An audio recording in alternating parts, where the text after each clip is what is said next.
నమస్కారం నమిత న్యూస్ వార్తలకు స్వాగతం. నా పేరు సుమలత. వార్తల ముందుగా హెడ్లైన్స్.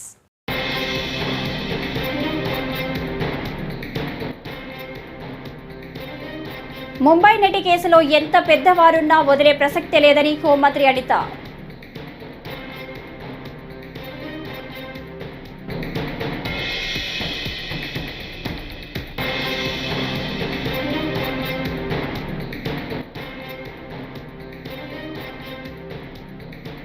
వైఎస్ఆర్సీపీ నేతలతో ఆ పార్టీ అధ్యక్షుడు వైఎస్ జగన్మోహన్ రెడ్డి వరుస సమావేశాలు.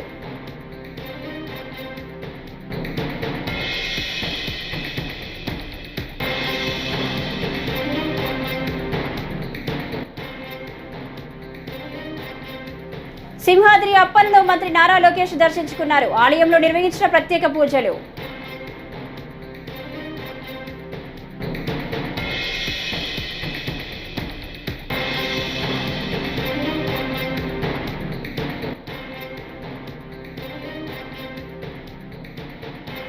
వందే భారత్ రైల్లో భజన చేస్తూ ప్రయాణించిన బీజేపీ నేత మాధవిలత.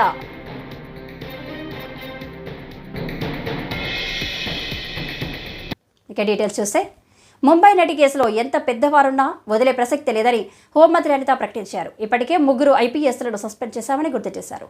మరికొంతమంది పోలీసులను విచారిస్తున్నట్టు చెప్పారు. బాధ్యులుగా తేలితే కఠిన చర్యలుంటాయని స్పష్టం చేశారు.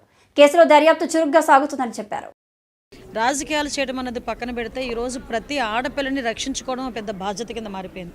ఎందుకంటే ఈరోజు చైల్డ్ అబ్యూజింగ్స్ అనేవి ఎంత దారుణంగా ఉన్నాయంటే చిన్న పిల్లల మీద కూడా అత్యాచారాలు జరిగే పరిస్థితి. ఈరోజు పుట్టిన ఆడబిడ్డలని కూడా కాపాడుకునే పరిస్థితికి వస్తుంది. ఎంత దారుణమైన సిచ్యువేషన్స్ ఈ రోజుల్లోని టెక్నాలజీ పెరుగుతున్నా కూడా మనం ఫేస్ చేస్తున్నామంటే ఆడపిల్లని రక్షణ కల్పించాలి అని ఒకే ఉద్దేశంతో గౌరవ చంద్రబాబు నాయుడు గారు తీసుకున్న ఏ ఇనిషియేషన్కైనా మేమందరం కూడా రెడీగా ఉన్నాం. ఆయన తీసుకున్న నిర్ణయాలకి at the same time sir కూడా ప్రతి సందర్భంలో కూడా మనందరికీ చెప్తూనే ఉంటారు. ఎట్టి పరిస్థితుల్లోని ఈ అబ్యూసింగ్స్ అనేది కానీ ఉమెన్ ట్రాఫికింగ్ విషయంలోని కానీ అక్కడ టాలరేట్ చేసే పరిస్థితి లేదు. ఇక్కడ నడుస్తుంది. కేసు పెట్టాము, అరెస్ట్ జరిగింది, విద్యాసాగర్ అరెస్ట్ కూడా జరిగింది. ఆల్రెడీ 3 ఐపీఎస్లను సస్పెండ్ చేశారు. వాళ్ళ మీద కూడా ఇప్పుడు తీసుకుంటున్నారు. వాళ్ళందరూ కూడా జరుగుతుంది. మనకి అన్నీ కూడా security main. At the same time ఈ గాంజాని డ్రగ్స్ని అరికట్టే పరిస్థితి ఉండాలి. ఎలాంటి సిచ్యువేషన్స్లోనూ కూడా ఇబ్బంది లేకుండా చూసుకుంటాం. మీరు ఇందాక ప్రతి ఎంక్వైరీ జరుగుతుంది. ఇందాక మీరు అడిగిన చిత్వాని కేసులో కూడా ఎంక్వైరీ చాలా క్లియర్గా జరుగుతుంది. అందరినీ కూడా ఇంటరాగేట్ చేస్తున్నారు, అఫీషియల్స్ కూడా ఇంటరాగేట్ చేస్తున్నారు. మేము అంటే ఎందుకు ఈ ఎగ్జాంపుల్ చెప్పానంటే ఎవరిని కూడా వదిలిపెట్టే ప్రసక్తి లేదు. అంటే ఎందులోని తప్పు చేశారు అనుకునేటప్పుడు ఎంత పెద్ద పొజిషన్లో ఉన్నా కూడా మేము ఇంటరాగేట్ చేస్తాము, ఎంక్వైరీ చేస్తాము, శిక్ష పడేట్టు చేస్తాము. దీనికి ఇమీడియట్గా మేము అందరం కూడా మీరు అందరూ చేసినట్టు సస్పెండ్ కూడా చేస్తాము. ఇంకా ఫర్దర్గా సస్పెన్షన్స్ ఉంటాయా లేవా అన్నది ఎంక్వైరీలో తేలుతుంది. అంతకు ప్రత్యేకమైన కోర్టులను ఏర్పాటు చేసే పరిస్థితి ఉందండి ఈరోజు. ఎందుకంటే ఫాస్ట్ ట్రాక్ కోర్ట్స్ని ఏర్పాటు చేసే పరిస్థితి ఉంది. వైఎస్ఆర్సీపీ నేతలతో ఆ పార్టీ అధ్యక్షుడు మాజీ సీఎం వైఎస్ జగన్మోహన్ రెడ్డి వరుస సమావేశాలు నిర్వహిస్తున్నారు. విశాఖ, అనకాపల్లి, అల్లూరి జిల్లాల నేతలతో గురువారం ఆయన సమావేశమయ్యారు. తాజా రాజకీయ పరిణామాలపై నేతలతో చర్చించారు. పార్టీ కార్యక్రమాలను ముందుకు తీసుకువెళ్లడంపై వైఎస్ జగన్ దిశానిర్దేశం చేశారు. ఈ భేటీలో సజ్జల రామకృష్ణారెడ్డి, బొత్స సత్యనారాయణ, గుడివాడ అమర్నాథ్, ఎమ్మెల్సీ వరద కళ్యాణి, అవంతి శ్రీనివాస్, కేకే రాజు పాల్గొన్నారు. కాగా నిన్న ఎన్టీఆర్, కృష్ణా, గుంటూరు జిల్లాలకు చెందిన పార్టీ నేతలతో సమావేశమయ్యారు.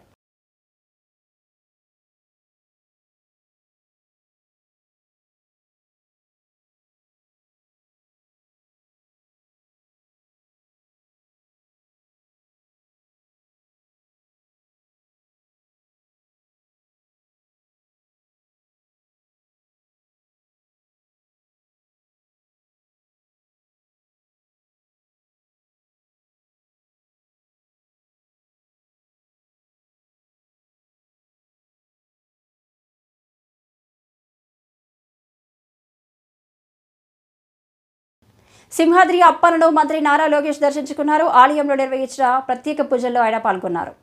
అంతకుముందు ఆలయ అధికారులు లోకేష్కు లాంఛనంగా స్వాగతం పలికారు. దర్శనానంతరం అర్చకులు ఆయనకు వేదాశీర్వచనం చేసి తీర్థప్రసాదాలు అందజేశారు. కార్యక్రమంలో తెదేపా రాష్ట్ర అధ్యక్షుడు పల్ల శ్రీనివాసరావు, ఎంపీ భరత్, ఎమ్మెల్యే గణబాబు పాల్గొన్నారు.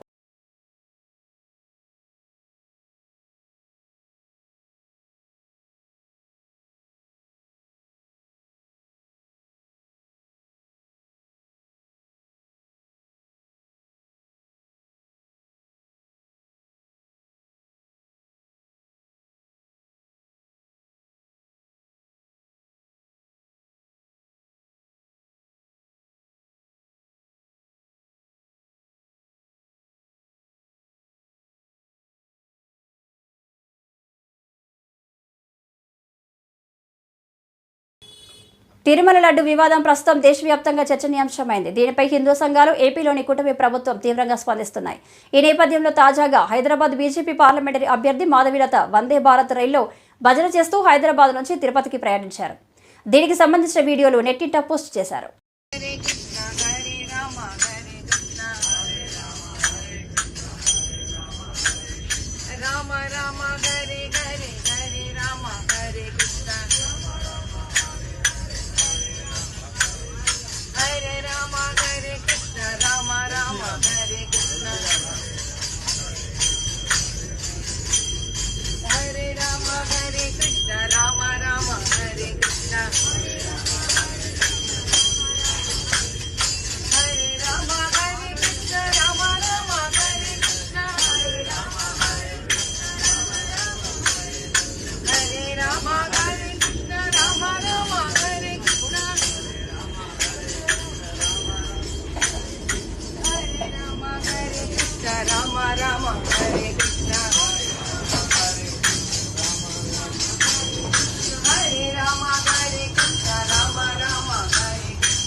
వైసీపీ హయాంలో కమిషన్లకు కక్కుర్తిపడి లడ్డూ తయారీలో కల్తీ నెయ్యి వినియోగించారని కడప ఎమ్మెల్యే మాధవిరెడ్డి ఆరోపించారు.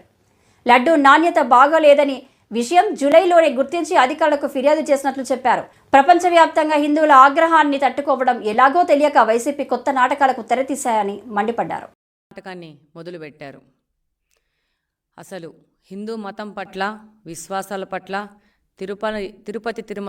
తిరుపతి తిరుమల దేవస్థానం పట్ల ఏ విధమైన గౌరవము లేని వ్యక్తి, సాంప్రదాయాల సంస్కృతి పట్ల ఏ విధమైన విశ్వాసం లేని వ్యక్తి ఈరోజు తన మీద ఈ లడ్డు కల్తీ వ్యవహారంలో ఒక కొత్త నాటకాన్ని మొదలుపెట్టారు.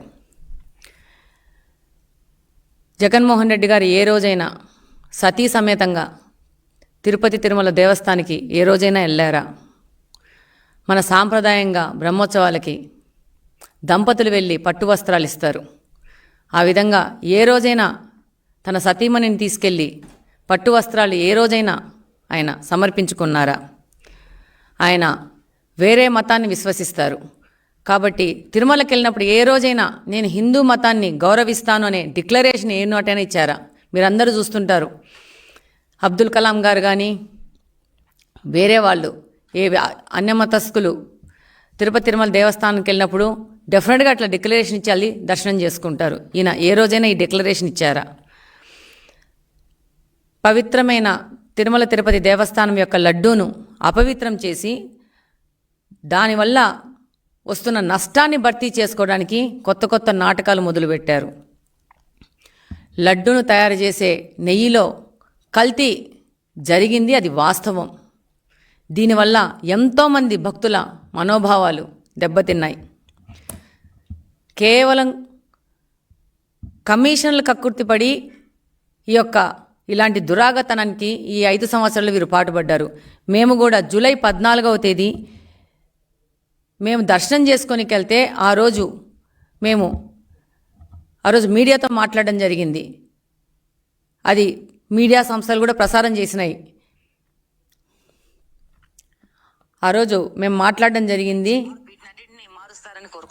లడ్డు నాణ్యత పెంచడానికి ఆ రోజు తిరుమల తిరుపతి దేవస్థానంలో దర్శనం అయిపోయిన తిరుపతి జిల్లాలోని శ్రీకాళహస్తీశ్వర ఆలయాన్ని రష్యా భక్తులు దర్శించుకున్నారు. సర్వదర్శనం క్యూ వరుసలో శివనామస్మరణతో శ్రీ వాయులింగేశ్వర స్వామి సమేత శ్రీ జ్ఞాన ప్రసూనాంబికా దేవిని దర్శించుకున్నారు. ఆలయంలోని శిల్పకళను అందాలను వీక్షించారు. రష్యన్లతో ఫోటోలు దిగేందుకు మిగిలిన భక్తులు పోటీపడ్డారు.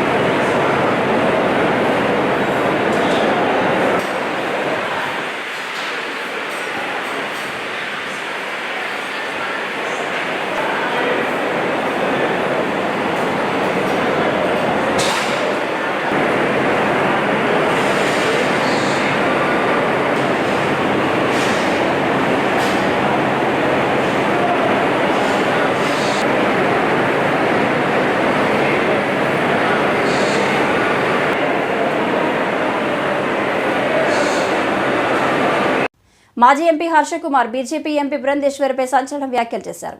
విశాఖ పోర్టులో దొరికిన 25,000 కేజీల డ్రగ్స్ గురించి ఎందుకు కూటమి ప్రభుత్వం నోరు విప్పడం లేదని ప్రశ్నించారు. ఆ డ్రగ్స్ పురంధేశ్వరివి కాబట్టే కూటమి ప్రభుత్వం దర్యాప్తు చేపట్టడం లేదని ఆయన మండిపడ్డారు. 50,000 కోట్ల డ్రగ్స్ను పక్కదారి పట్టించేందుకు లడ్డూలో కల్తీ నెయ్యి కలిసిందని కూటమి ప్రభుత్వం అసత్యాలు ప్రచారం చేస్తోందని ఆయన తెలిపారు.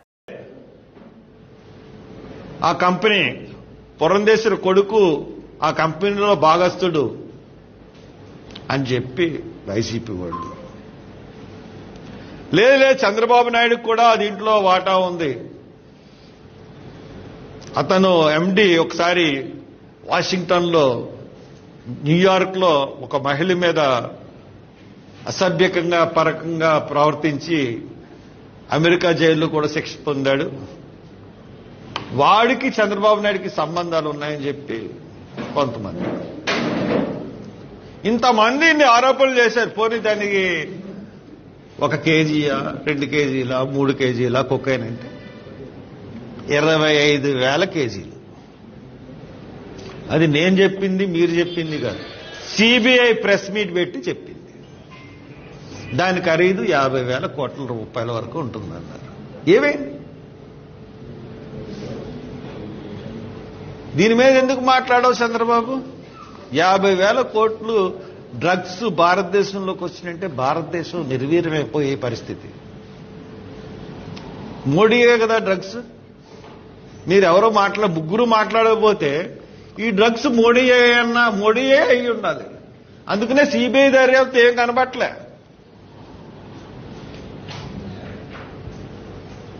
ఇవన్నిటినీ ఏమార్చడానికి ఆవు నెయ్యిలో కల్తీ. పోనీ ఆవు నెయ్యిలో కల్తీ అనుకుంటే నేను చూశాను. తిరుపతిలో నెయ్యి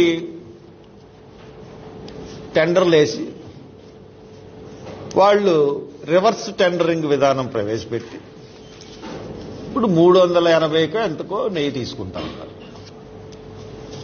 ఇప్పుడు వాళ్ళ టెండరింగ్లో 380 రూపాయలు అనుకుంటా. అదే నెయ్యి టీడీపీతోనే సంక్షేమం అభివృద్ధి సాధ్యమని ప్రజలు గుర్తించారని టీడీపీ రాష్ట్ర ప్రధాన కార్యదర్శి సోమిశెట్టి వెంకటేశ్వర్లు అన్నారు.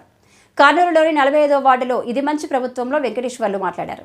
చంద్రబాబు, పవన్ కళ్యాణ్ బీజేపీ నాయకత్వంలో కూటమి ప్రభుత్వం ప్రతి కుటుంబానికి సేవ చేయడంలో జవాబుదారీగా వ్యవహరిస్తుందని అన్నారు. టీడీపీ రాష్ట్ర ఉపాధ్యక్షుడు సోమిశెట్టి నవీన్ పాల్గొన్నారు. మమ్మల్ని అందరినీ మాకెంతో బాధ పెట్టాడు. ఇవాళ చంద్రబాబు వచ్చిన ఈ 100 రోజుల్లో 5 సంవత్సరాలు జగన్మోహన్ రెడ్డి చేసినటువంటి పనులు అన్నీ కూడా ఎలా చంద్రబాబు 100 డేస్లో పూర్తి చేశాడంటే అది ఆయన ఘనత, ఆయన యొక్క తెలివి, ఆయన ముందు చూపున్న జాగ్రత్త కాబట్టి, అనుభవం ఉన్న వ్యక్తి కాబట్టి ఇలా చేయడం జరుగుతుంది. ఇలా చంద్రబాబు నాయుడు ఉద్దేశం ఒకటే, ఎక్కడ ప్రజలు ఇబ్బంది పడకూడదు. ఏదైతే ఎన్నికల్లో వాగ్దానం చేసాడో ఆ వాగ్దానాన్ని తూచా తప్పకుండా ఈ 100 రోజుల్లో పూర్తి చేయడం. ఇసుక కానీ, అన్నా క్యాంటీన్లు కానీ, మద్యం కానీ, ఇంకా మహిళలకు రేపు ఉచిత బస్సులు కూడా ఇది కూడా పూర్తి చేయడం జరుగుతుంది తొందరలో. ఎందుకంటే ఎక్కడ కూడా ఈ వైఎస్ఆర్ పార్టీ అధికారం ఉన్నప్పుడు మద్యము కానీ, మైనింగ్ కానీ, ఇసుక కానీ ఎక్కడికి దోపిడీ చేసేవారు. అవినీతి పాలు జరిగింది ఎక్కువ మాట. ఎక్కడంటే అక్కడ ఆ ముఖ్యమంత్రి సరిగా లేడు, పైన రాజు సరిగా ఉంటే కింద సైనికులు కరెక్ట్ ఉన్నారు. ఈ దుర్మార్గుడు అక్కడ దుర్మార్గుడు జగన్మోహన్ రెడ్డి కాబట్టి కింద వాళ్ళంతా దుర్మార్గంగా పోయారు. మా నాయకుడు నీతిపరుడు కాబట్టి, పరిపాలన దక్షుడు కాబట్టి ప్రతి ఎమ్మెల్యేలు ఇవాళ పనిచేస్తున్నారు. కర్నూలు అసెంబ్లీకి వచ్చినప్పుడు ఇవాళ టీజీ భరత్ అవినీతి తాగిపోకుండా ఆయన ధ్యేయమంతా ఒకటే, ఈ నియోజకవర్గం అభివృద్ధి చెందాలి, ఈ నియోజకవర్గం ప్రతి ఒక్కరికి మంచిగా బతకాలి, ప్రతి ఒక్క సుఖంగా ఉండాలి, పరిశ్రమలు తేవాలి, పరిశ్రమలు తెచ్చి వాళ్ళకి ఉద్యోగాలు కల్పించి వాళ్ళ పొట్ట నింపాలి, వాళ్ళ పిల్లల భవిష్యత్తు కాపాలన్న ఉద్దేశంతో ప్రతి నియోజకవర్గం ఎప్పటికైనా ప్రతి మీటింగ్ పోయినప్పుడు అదే పదే చెప్తున్నారు. ఎందుకంటే అదృష్టం ఏమంటే కర్నూలు ప్రజల యొక్క మనకు రావడం, ఎమ్మెల్యే గెలిచడము, ఆయన పరిశ్రమ శాఖ మంత్రి వచ్చింది కాబట్టి పక్కనే ఉన్న ఓరకల్లో ఖచ్చితంగా తొందరలో పరిశ్రమలు కొత్త వస్తాయి. మన పిల్లలకు భవిష్యత్తు బాగుండే విధంగా పరిశ్రమ కొత్త వచ్చిందంటే మంచి ఉద్యోగాలు వస్తాయి, మీ పిల్లల భవిష్యత్తు బాగుంటుంది, మీరంతా బాగుంటుంది.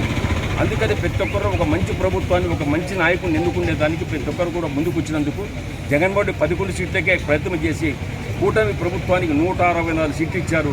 తెలుగుదేశం, జనసేన, బీజేపీ ఈ కూటమి ఈరోజు పూర్తిగా ప్రజల ముందు పనిచేయడం ప్రభుత్వం. ఇది ప్రజల ముందుకు వచ్చి పని చేసి మీకు పనులు ఏమి కావాలా చేసే ప్రభుత్వం కాబట్టి ఇది చాలా సంతోషంగా ఉంది. ప్రజలంతా ఆశీర్వదిస్తున్నారు. ప్రజలు ఈ విధంగానే 5 ఏళ్ళకి మీరు కరెక్ట్గా ఇట్టగిన చంద్రబాబు ఉంటే ఈ రాష్ట్రాన్ని నవ్యాంధ్రప్రదేశ్కి తీసే బంగారు బాట నడిపించడానికి సిద్ధంగా ఉన్నాము. ప్రభుత్వం 5 సంవత్సరాల్లో అన్ని యొక్క వ్యవస్థల్ని సర్వనాశనం చేసింది. ఆ సందర్భంగా ప్రజలు గుర్తించి చంద్రబాబు నాయుడు గారిని ఎన్నుకోవడం జరిగింది. మొన్న 100 రోజులు చంద్రబాబు నాయుడు గారి పరిపాలనలో 5 సంవత్సరాలు జరిగినటువంటి విధ్వంసాన్ని 100 రోజుల్లోనే మళ్ళీ మంచిగా చేసినందుకే ఈరోజు మంచి ప్రభుత్వం అని చెప్పేసి మేమందరూ ప్రజల ముందుకు వస్తున్నాం. ప్రజలు కూడా ఆశీర్వదిస్తున్నారు. మంచి నాయకుడు వస్తే 100 రోజులే చాలు, దుర్మార్గులు లాంటి వాళ్ళ 5 ఏళ్ళలో కూడా 10 ఏళ్ళలో కూడా ఏమీ మేలు జరగదన్నటువంటి ఆలోచనతో ప్రజలు ఉన్నారు. కాబట్టి అట్లాగే మాకు ఒక మంచి ప్రభుత్వం కాకుండా ఒక మంచి ఎమ్మెల్యేని కూడా ఈ ప్రజలందరూ ఎన్నుకోవడంతో ఇంకా మంచి జరుగుతుంది. అంటే డబల్ మంచి, ఒక ఎమ్మెల్యే, ఒక ముఖ్యమంత్రి, మంచి వాళ్ళు ఉంటే పరిపాలన ఎట్లుంటుందో అనేది ఈ రాష్ట్ర ప్రజలందరికీ తెలిసింది. ఈ నగర ప్రజలు కూడా చాలా అదృష్టవంతులు. అన్ని మంచి జరుగుతుంది. 10-15 సంవత్సరాలు కూడా మా యొక్క యువనాయకుడు కాబట్టి బ్రహ్మాండంగా పరిపాలించి సమస్యలు లేకుండా పూర్తి చేస్తామని చెప్పేసి విశాఖ స్టీల్ ప్లాంట్కు కావాల్సిన ఆదాయం నేను తీసుకొస్తా అని ప్రజాశాంతి పార్టీ అధ్యక్షుడు కేఏ పాల్ అన్నారు. నేలపాడులోని హైకోర్టు వద్ద ఆయన విలేకరులతో మాట్లాడారు. విశాఖ ఉక్కు ఫ్యాక్టరీకి సంబంధించి 24 ఎకరాలు అమ్మకూడదని కోర్టు తీర్పు ఇచ్చిందని, స్టేటస్ కో కూడా తెచ్చానన్నారు. ఇప్పటికే 13,000 ఎకరాలు అమ్మేశారని, స్టీల్ ప్లాంట్ భూములు కలిసే ఉండాలన్నారు.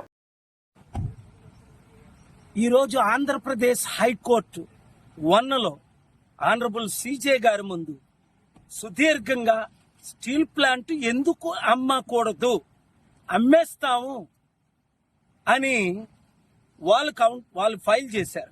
నాకు ఇన్ఫర్మేషనే రాలే. నిన్న స్పెషల్ ప్రత్యేక హోదా కొరకు ఆర్గ్యుమెంట్స్ వినిపించడానికి వస్తే ఈరోజు సీక్రెట్ గా స్టీల్ ప్లాంట్ అమ్మేస్తున్నారని ఇన్ఫర్మేషన్ వచ్చిన తర్వాత ఐటమ్ 38 మధ్యాహ్నం 2:30 నుండి 3:30 వరకు వాదనలు వినిపించడం జరిగింది. ఎందుకు అమ్మకూడదు? 32 మంది ప్రాణాలు పెట్టారు, 1,00,000 కుటుంబాలు ఆధారపడి ఉన్నాయి. 55,000 కోట్లు మేము ట్యాక్స్ రూపంలో కట్టాం. 5,000 కోట్లు మాత్రమే మాకు ఇచ్చారు. 70 మంది రాజీనామాలు చేశారు. గంగవరం పోర్టు 1,800 కోట్లది, 1,800 ఎకరాలు 620 కోట్లకి ఎలాగ అమ్మిస్తారు? ఇలాగ మొత్తం వాదనలు వినిపించిన తర్వాత స్టీల్ ప్లాంట్ వాళ్ళు ఏమేమి చేశారు? అర్జెంటుగా మేము 24 ఎకరాలు అమ్మాలండి అని వాళ్ళకి ఆర్డర్ కొట్టేశారు. 24. అప్పుడు నేను చెప్పాను, సార్ ఇది డివైడ్ అవ్వకూడదు, ఇలాగ అమ్మకూడదు. మిగతా ఇప్పటికే 33,000 ఎకరాల్లో 13,000 ఎకరాలు అమ్మేశారని రుజువులు చూపించారు.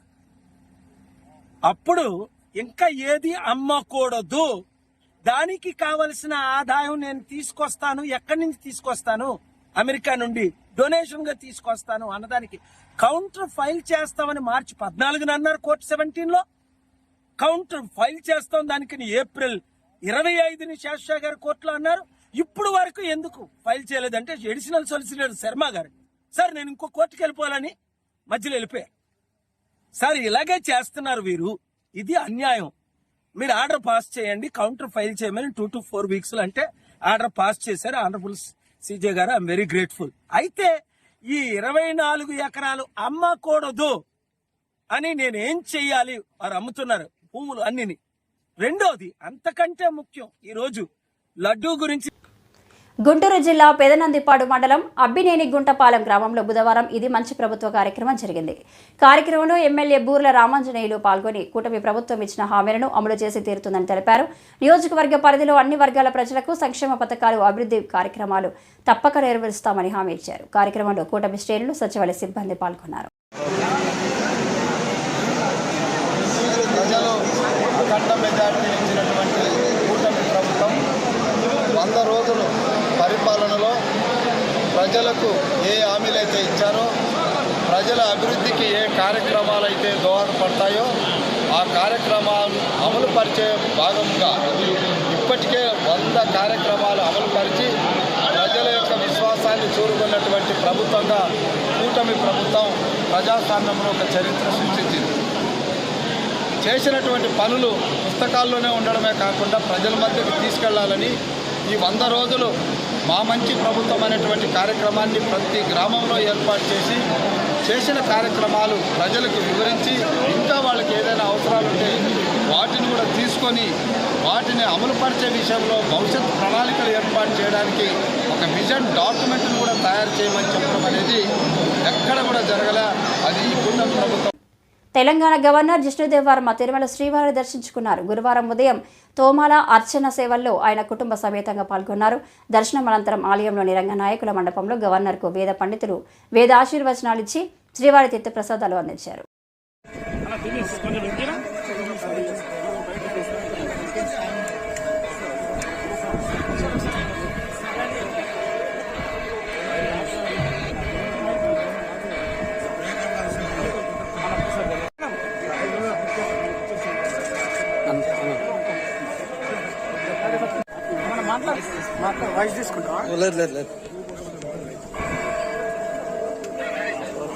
Okay okay okay okay done.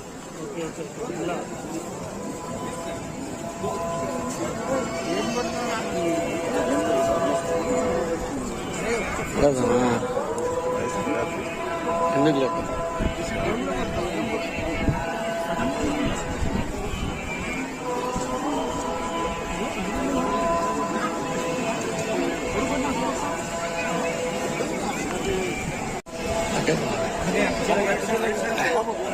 ఐసా sir sir ఐసా అంటే వద్దులేదు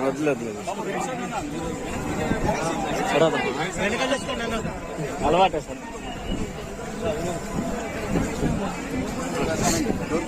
అడద్దా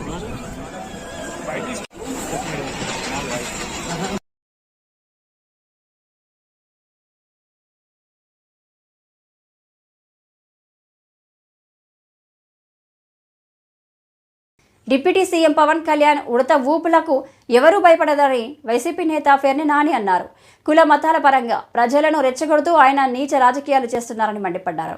పవన్ గతంలో బాప్టిజం తీసుకున్నట్లు ప్రకటించారు.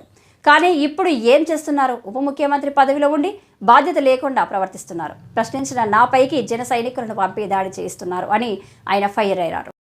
పవన్ కళ్యాణ్కి హెచ్చరిక జారీ చేస్తున్నాం. నీ ఉడత ఊపుళ్ళకి నీ చెంచాగాలని పంపించినంత మాత్రాన పేరుని నాని గాని వైఎస్ఆర్ కాంగ్రెస్ పార్టీ గాని నీ ఉడత ఊపుళ్ళకి ఊగేది లేదు, దడిచేది లేదు.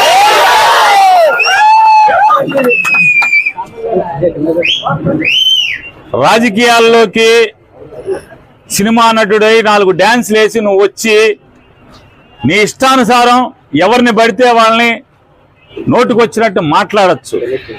నోరుకి అదుపు లేకుండా ఏది పడితే అది మాట్లాడచ్చు. ఒక సిద్ధాంతం ఉండదు. నిన్నేమో కులం లేదంటావు, నిన్న మతం లేదంటావు, ఇవాళేమో మతాల్ని రెచ్చగొడతావు. హిందువులందరూ బయటికి రండి. అదే చర్చిలోనో మసీదులోనో ఏదైనా జరిగితే వాళ్ళందరూ రోడ్డెక్కరా, వాళ్ళకు చూసి వాళ్ళకున్న ఐకమత్యం కూడా హిందువులకు ఉండదా అని మాట్లాడుతుంటే ఈ రకంగా సమాజంని కులాల పరంగా మతాల పరంగా ఎన్నికల ముందు వరకు కులాల పరంగా రెచ్చగొట్టి ఇవాళ మతాల పరంగా రెచ్చగొట్టేటువంటి దౌర్భాగ్య నీచ రాజకీయాలు చేస్తున్నటువంటి పవన్ కళ్యాణ్ని ఎండగట్టాను. అయ్యా, గతంలో నువ్వేనా బ్యాప్టిజం తీసుకున్నావు? గతంలో నువ్వేనా బ్యాప్టిజం తీసుకున్నా అని చెప్పావు. నువ్వే కదా ఆయన, నువ్వేనా? మరి నువ్వే అయితే ఇవాళ యాషాలేంటి, డ్రామాలేంటి? అంతకుముందు యాషాలేంటి, అంతకుముందు భాష ఏంటి, అంతకుముందు డ్రామాలేంటి? ఇవాళ ఒక బాధ్యతాయుతమైనటువంటి ఉప ముఖ్యమంత్రి పదవిలో ప్రభుత్వంలో ఉండి బాధ్యత లేకుండా ప్రవర్తించటం ఇది సిగ్గుమాలినతనం కాదా అని నేను ప్రశ్నిస్తే, నిన్న మధ్యాహ్నం నేను ప్రశ్నిస్తే ఆర్గనైజ్ చేసుకుని సిగ్గు లేకుండా ఒక 50 మందిని పోగేసి తాగిచ్చి మా సందు మొదట్లోకి వచ్చి 4 కేకలేస్తే దడుస్తారా అంట? ఆగుతారా? గుడివాడ వెళ్తే కారు మీద వాళ్ళు అయితే మీ ఇంటికి మా ఇల్లు ఎంత దూరమో మా ఇంటికి మీ ఇల్లు అంతే కూడా దూరం అనేది గుర్తుపెట్టు. రాజకీయంగా ఎదుర్కొనలేకే తిరుపతి లడ్డు ప్రసాదం ద్వారా వైఎస్ జగన్మోహన్ రెడ్డిపై కూటమి ప్రభుత్వం ఆరోపణ చేస్తోందని, దమ్ముంటే ఆరోపణలు నిజమని నిరూపించారని మాజీ ఎంపీ వంగ గీతా విశ్వనాథ్ సవాల్ విసిరారు. కాకినాడ జిల్లా కలెక్టరేట్లో గురువారం ఆమె విలేకరులతో మాట్లాడారు. తిరుపతి లడ్డు వ్యవహారంపై సిట్ పేరిట చంద్రబాబు తమకు కావలసిన మనుషులతో విచారణ జరిపిస్తే ఎలా అని ప్రశ్నించారు. తిరుపతి లడ్డు గురించి ఆల్రెడీ మేము చెప్పడం జరిగింది. ఇది సాధారణంగా ఎవరైనా ఒకటి ఆరోపణలు చాలా రకాలు చేయొచ్చు, చాలా రకాల రాజకీయంగా ఆరోపణలు వస్తాయి. ఆరోపణలు రాజకీయ పరమైనవి కానీ లేకపోతే వ్యక్తిగత పరమైన ఇంకొకటి అయితే పర్వాలేదు. ఈ ఆరోపణ అత్యంత ప్రతిష్టాత్మకమైన, ప్రపంచ ప్రసిద్ధి చెందిన, అందరి సెంటిమెంట్ కి సంబంధించిన ఒక తిరుపతి మహాపుణ్యక్షేత్రమైన తిరుపతికి సంబంధించిన విషయాన్ని బయట పెట్టేటప్పుడు తప్పు జరిగితే శిక్షించడంలో కానీ, తప్పు జరిగితే సంబంధిత వ్యక్తుల మీద తగిన చర్యలు తీసుకోవడం కానీ ఎవరికీ అభ్యంతరం లేదు. కానీ సరైన సాక్ష్యాలు లేకుండా, సరైన వివరణ లేకుండా, సరైన పద్ధతిలో కాకుండా ఒక ఇష్యూని బయటికి వదలటం అనేది అది చాలా తప్పుడు సంకేతాలు వెళ్తాయి. అంతేకాదు చాలా మంది మనసులు చాలా నొచ్చుకున్నాయి. కాబట్టి ఇప్పటికే జగన్ గారు పూర్తి వివరణ ఇవ్వటం జరిగింది. చాలా మంది మాజీ మంత్రివర్యులు ఇవ్వడం జరిగింది. ఎందుకంటే మేము ఎందుకు అంటున్నామంటే ఇది ఎవరో ఒకళ్ళు ఆరోపణ చేస్తే కదా. తిరుపతి అనేది ప్రత్యేక ప్రతిపత్తి, దానికి ఒక కమిటీ, దానికి ఒక టీటీడీ బోర్డు ఉంది. ఆ బోర్డుకు సంబంధించిన అంశాలు ఉంటాయి. ఆ బోర్డులో పర్చేస్ కమిటీ ఉంటుంది. తిరుమల తిరుపతికి సంబంధించిన బోర్డు మెంబర్లు ఎవరు మాట్లాడలేదు. అప్పుడున్న బోర్డు మెంబర్లు కానీ ఎవరు కూడా మాట్లాడలేని పరిస్థితి ఉంది. కాబట్టి ఇది రాజకీయంగా జగన్ గారిని తక్కువ చేయాలని, జగన్ గారి మీద లేనిపోని నిందలు వేయాలని చెప్పే కార్యక్రమే అని మేము భావిస్తున్నాము. అందుకే ఇది తప్పు. అందుకే ఇప్పుడు ముఖ్యమంత్రిగా మన మాజీ ముఖ్యమంత్రి వర్యులు జగన్మోహన్ రెడ్డి గారు కూడా చెప్పడం జరిగింది, మీరు సిబిఐ ఎంక్వైరీ చేయండి, తప్పు ఉంటే మమ్మల్ని శిక్షించండి. ఒకవేళ ఏదన్నా జరిగి బోర్డు ద్వారా జరిగినా, బోర్డు నా హయాంలో జరిగింది కాబట్టి నేను దేనికైనా సిద్ధంగా ఉన్నానని చెప్పి. ఈ వార్తలు ఇంతటితో సమాప్తం. నమస్కారం.